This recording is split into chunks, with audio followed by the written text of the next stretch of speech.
Bonjour à tous et à toutes pour ce jeudi 8 avril. Je vous souhaite une belle soirée et nous allons reprendre le cours là où nous l'avons laissé la semaine dernière, c'est-à-dire que nous allons aller sur le fait de différencier entre l'esprit et l'âme. Vous vous souvenez qu'on a pas mal parlé du rôle de l'âme et du rôle du corps dans le temple que nous sommes. Et on a aussi beaucoup réfléchi sur l'importance de ne pas laisser notre âme diriger notre bateau, notre vie.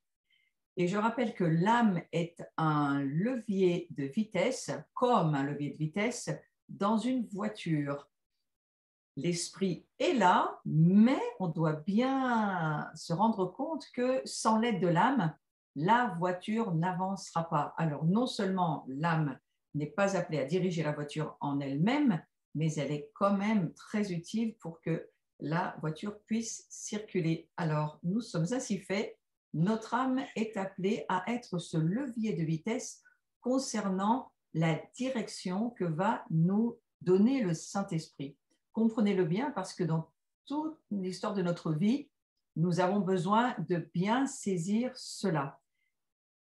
Nous avons vu, bien sûr, que pour la différencier, nous avons une base dans la parole de Dieu, dont Hébreux chapitre 4, verset 12, qui nous dit ceci, « Car la parole de Dieu est vivante et efficace, plus tranchante qu'une épée quelconque à deux tranchants, pénétrante jusqu'à partager âme et esprit. » Vous avez là la certitude de ce que je suis en train de vous dire.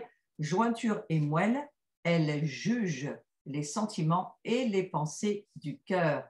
Donc, vous voyez ici, dans ce verset, il est bien question de l'âme et de l'esprit qui ne sont pas du tout la même chose et qu'il faut discerner dans notre propre vie, dans notre vie spirituelle. C'est important d'avoir ce discernement et de nous rendre compte que seul ce qui peut trancher, c'est-à-dire séparer ce qui est de la chair et ce qui est de l'esprit, c'est seulement la parole de Dieu et la parole de Dieu seulement. C'est seulement la parole de Dieu qui discerne. Alors vous allez me dire, ben c'est quand même nous aussi. Oui et non, c'est-à-dire que la parole de Dieu qui devient en nous la révélation, le réma, ce que Dieu nous dit, eh bien, c'est elle qui va nous donner le chemin et la vérité, qui va d'ailleurs nous amener la vie. Et ce n'est pas autre chose que la parole de Dieu. Alors, on pourrait se dire, oui, mais alors la parole prophétique aussi, quelque part. Non, non, la parole prophétique, c'est pour bien autre chose que ça. Mais la seule chose qui peut séparer entre l'âme et l'esprit, c'est la parole de Dieu. C'est une épée, c'est-à-dire que c'est une parole qui est invariable, qui ne change pas. Et c'est en cela que parfois je nous mets en garde contre certaines paroles prophétiques qui ne sont pas la parole de Dieu et qui ont besoin d'être revues et même mises à discernement pour certaines. Alors moi, je vous dis simplement que la parole de Dieu est elle seule tranche entre l'âme et l'esprit. Et du reste, lorsque je parle pour moi en tous les cas, je pratique le service de la délivrance, c'est en général la parole de Dieu qui nous amène à aider sur ces domaines entre l'âme et l'esprit. C'est vraiment elle qui fait le travail. Parce que on ne peut pas compter sur nos sentiments intimes. On ne peut pas compter sur notre ressenti. Vous savez, moi, je ne sens pas, je ne vais pas faire ça. Alors, ça, surtout pas. Et ce ne sont pas du tout on va dire, des éléments fiables dans notre vie. Je crois que c'est pour ça que tu as écrit la parole de Dieu. C'est très important de se dire que la parole de Dieu, c'est notre seule certitude. C'est vraiment ce sur quoi il faut fonder notre discernement. Et on a, vous allez voir sur le visuel, Hébreux chapitre 5, versets 13 et 14, qui sont des versets importants.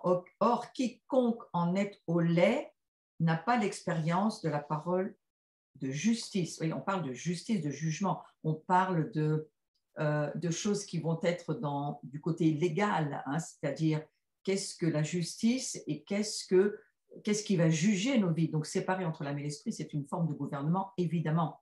Alors, on va continuer le verset, car, alors, quiconque en est au lait n'a pas l'expérience de la parole de Dieu, car il est un enfant.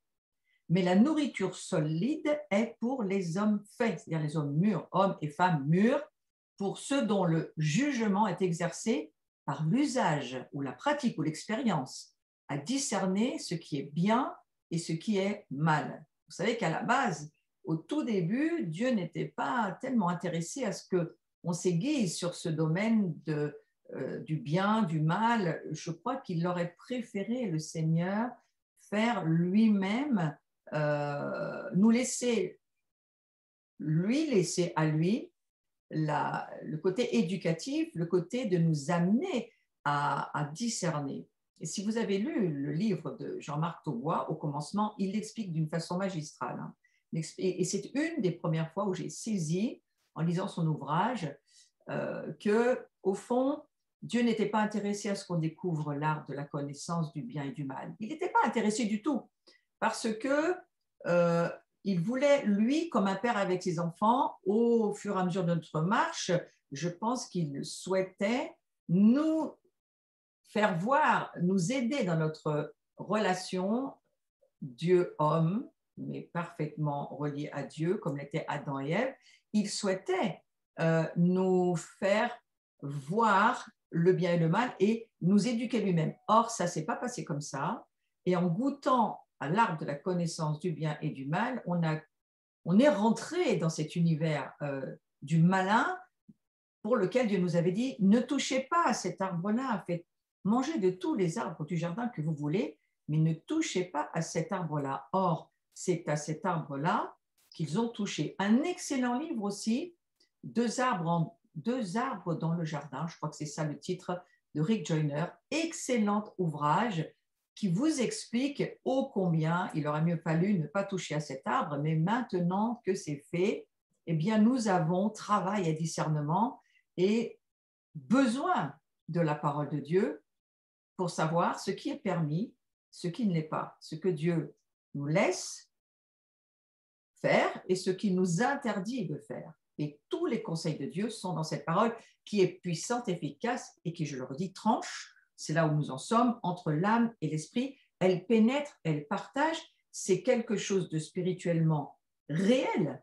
Et la parole de Dieu, c'est une réalité tout autant qu'une vérité spirituelle. Vous savez que le mot vérité et le mot réalité, au niveau spirituel, c'est le même mot en hébreu. Donc, ça nous permet de comprendre quand même quelque chose là derrière.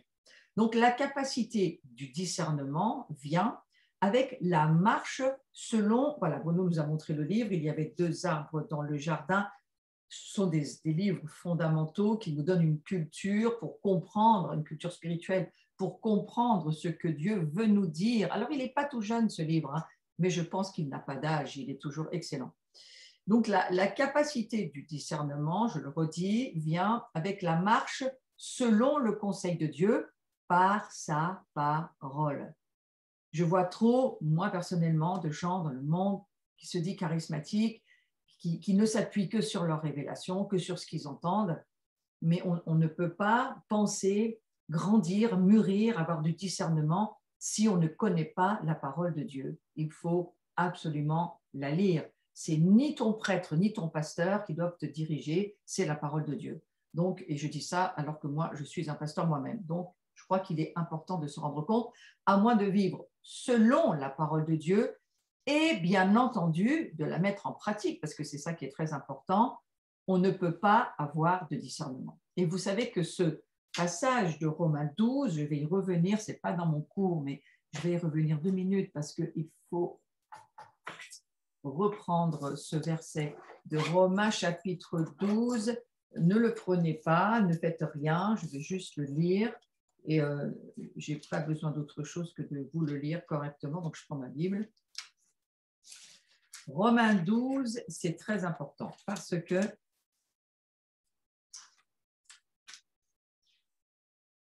voilà ce qu'il y est écrit à propos de discerner la volonté de Dieu.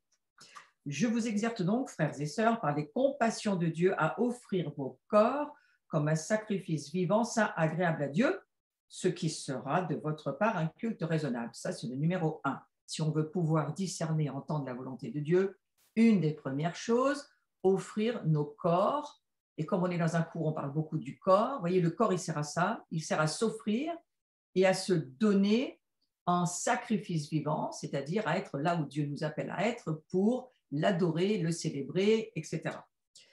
Et ensuite, verset 2, ne vous conformez pas au siècle présent, mais soyez transformés par le renouvellement de l'intelligence afin que vous discerniez, c'est le verbe qui m'intéresse, afin que vous discerniez quelle est la volonté de Dieu, ce qui est bon, agréable et parfait. Vous voyez que pour discerner la volonté de Dieu, la première des choses, c'est d'offrir son corps.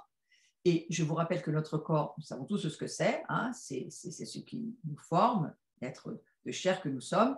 Nous offrons notre corps, mais nous offrons aussi notre âme, c'est-à-dire que nous devons offrir toutes nos pensées afin de les renouveler, d'apprendre ce travail du changement total. Alors ça prend du temps, hein, c'est un processus. Ce n'est pas une prière ou une onction qui tombe sur vous et ça y est, vous avez la révélation de toute la parole de Dieu, mais c'est important parce que jusqu'à ce que nous fassions ce protocole, c'est un protocole, c'est un modèle de vie, c'est pourquoi j'ai passé tellement de temps et de semaines avec vous qui suivez cette on va dire, on pourrait presque dire une école prophétique, hein, c'est une formation aujourd'hui qui va au-delà des fondements de disciples, mais on va rentrer dans des formations prophétiques peut-être un peu plus profondes. Eh bien, sachez que c'est vraiment au niveau de notre pensée, au niveau de notre entendement, et Romains chapitre 12, verset 2 nous le dit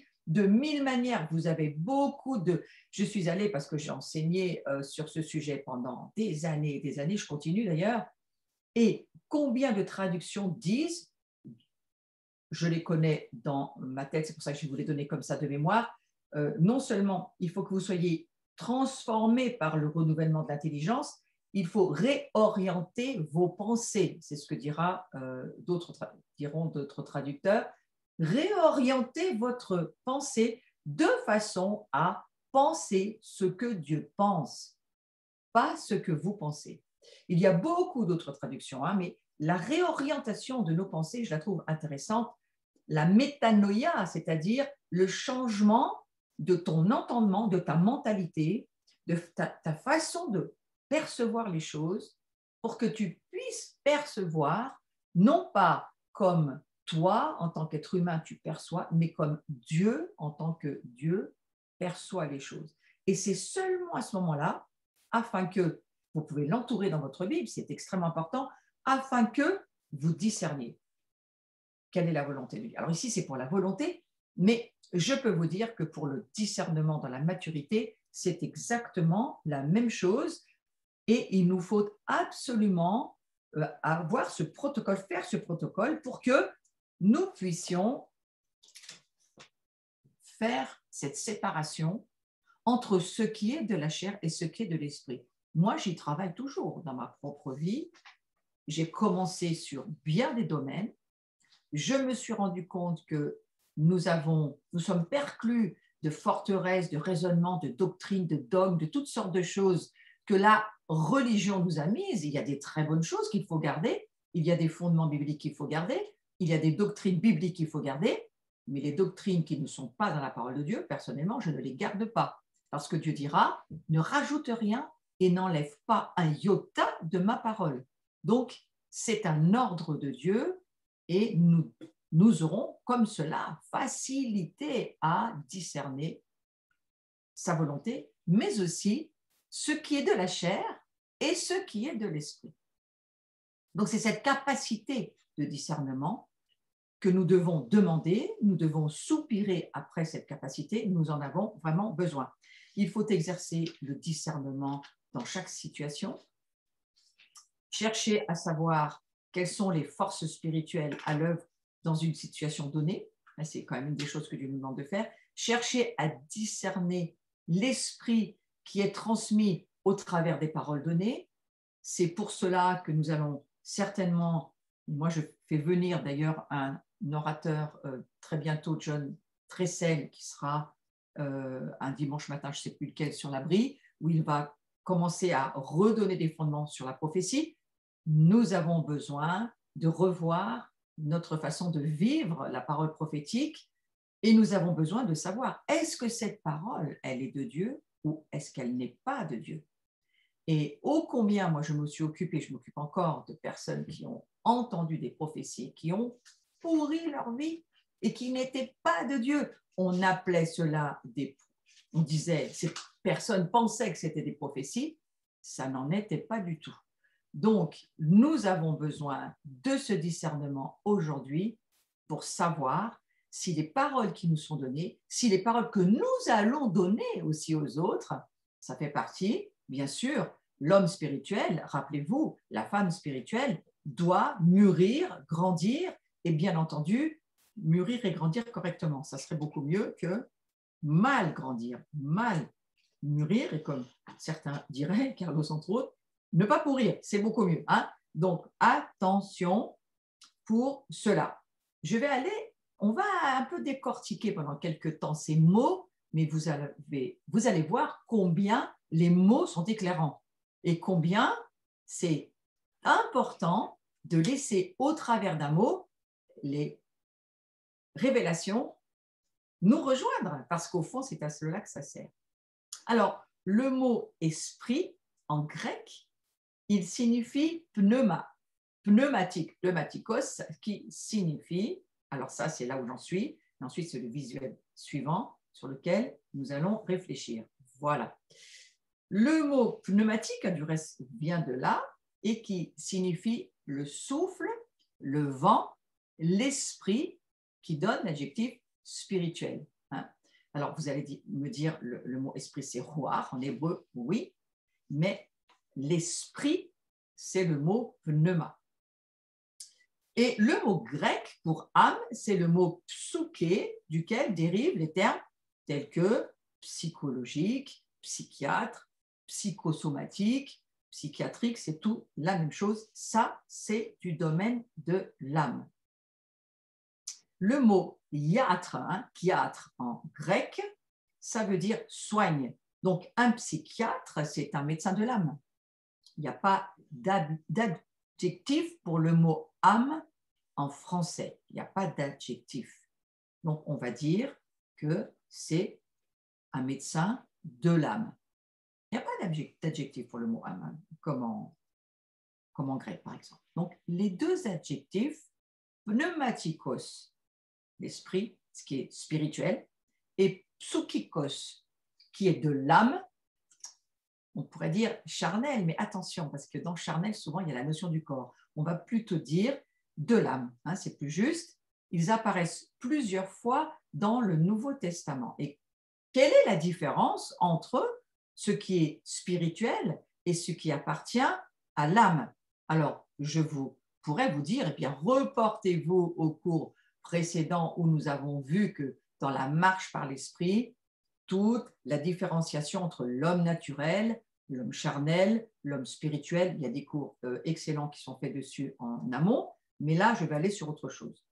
L'adjectif psychikos, il s'applique au corps physique qui est traduit par naturel, charnel, sensuel.